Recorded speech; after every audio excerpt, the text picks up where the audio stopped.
ဟုတ်ကဲ့ဖူးပါ96 Soldier PDF ကပါဆိုတော့ဖူးအခုကမ်ပိန်းတစ်ခုအကြောင်းပြောပြချင်တယ်ပေါ့နော်ဒီကမ်ပိန်းကဖူးတို့ရဲ့မဟာမိတ်တပ်တော်တစ်ခုဖြစ်တဲ့ BPL လေးကနေလုပ်နေတဲ့ထောက်ဖို့ရဲဘော်300ဆိုတဲ့ကမ်ပိန်းဖြစ်တယ်ပေါ့နော်ဆိုတော့ခေါင်းစဉ်အတိုင်းပဲရွေချက်ကတော့ရှင်းတယ်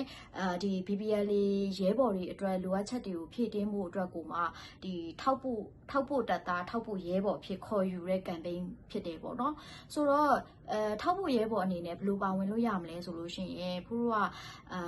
လစဉ်ပေါ့နော်လစဉ်မြန်မာကျပ်ငွေအနည်းဆုံး9000ကနေစပြီးတော့ကိုနိုင်တဲ့ပမာဏဟိုပါဝင်ပြီးတော့ထောက်ဖို့ရဲဘော်ဖြစ်ပါဝင်လို့ရတယ်ပေါ့နော်ပြီးရင်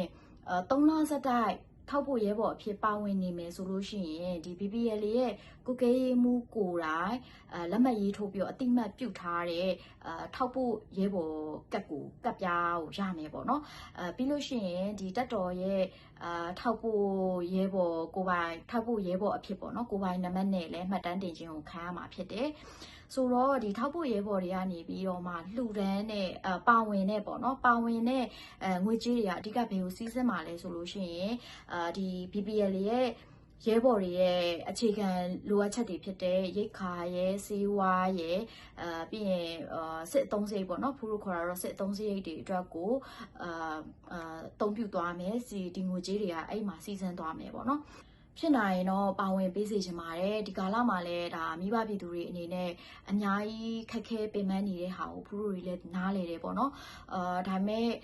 မိဘပြည်သူတွေရဲ့အားနဲ့ဖူးတို့တွေကရှေ့ဆက်နေကြတာဖြစ်တဲ့အတွက်ဒီမြန်မာကျပ်ငွေ9000ကနေစပြီးတော့ကိုနိုင်တလောက်လေးကိုပူပေါင်းပါဝင်ပေးစေချင်ပါတယ်လို့ဒီနေရာကနေပဲဖူးနေနဲ့မေတ္တာရက်ခံချင်ပါတယ်ရှင်